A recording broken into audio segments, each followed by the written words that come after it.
এই মুহূর্তে আমরা সরাসরি চলে যাব কাঞ্চননগরে। বর্ধমানে কাঞ্চন উৎসব অনুষ্ঠিত হচ্ছে আর সরাসরি সেখান থেকে রয়েছেন কলকাতা টিভির প্রতিনিধি জুহিতা। একেবারে ইতিমধ্যে জমে উঠেছে কাঞ্চন উৎসব 2026 এবং আজকে তৃতীয় দিনে কলকাতা টিভি স্টল নিয়ে হাজির হয়ে গেছি আমরা। আজকে আমি জুহিতা রয়েছি, আমার সঙ্গে রয়েছে আমার সহকর্মী আয়ুষী। আজকে তৃতীয় দিন কেমন লাগছে? ভালো লাগবে না কি করে জুহিতা? প্রথম দিন কাজল,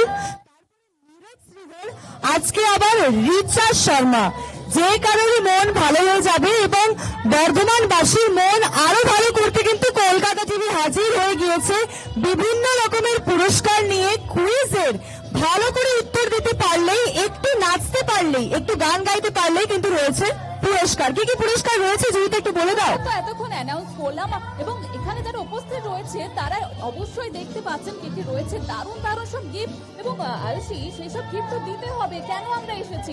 দেরি না করে প্রশ্ন করে ফেলো। একদমই তাই, আর দেরি করবো না, কিন্তু আমার এইটা দেখতে হবে আগে যে আদৌ কি আপনাদের গিফট নিয়ে যাওয়ার ইচ্ছা আছে, হ্যাঁ কি না? শুনতে পাচ্ছি না, জোরে আরেকবার জোরে। একদম একদম বোঝাই যাচ্ছে যে গিফট নেওয়ার কিন্তু ইচ্ছা সকলেই রয়েছে। তাই আর দেরি না করে প্রথম প্রশ্নটা করে ফেলি। আজকের বিশেষ অতিথি রিচা শর্মা, তাকে নিয়ে কিন্তু প্রশ্নটা। তবে এই প্রশ্নটা আমি বাচ্চাদের করবো, কারণ বড়রা রিচা শর্মার গান শোনে, মোটামুটি জানে কি কি গান রয়েছে। এই প্রশ্নটা বাচ্চাদের জন্য, ঠিক আছে? রিচা শর্মার একটা যে কোনো বাংলা গান বলতে হবে। রিচা শর্মার বাংলা গান কটা হাত? শর্মার গান কে কে শোনে? আচ্ছা, কে কে রিচা শর্মার গান শোনো? একজনেরই হাত উঠেছে। তুমি রিচা শর্মার গান শোনো? প্রশ্নটা আরেকবার করে ফেলো। আরেকবার প্রশ্নটা করে ফেলছি।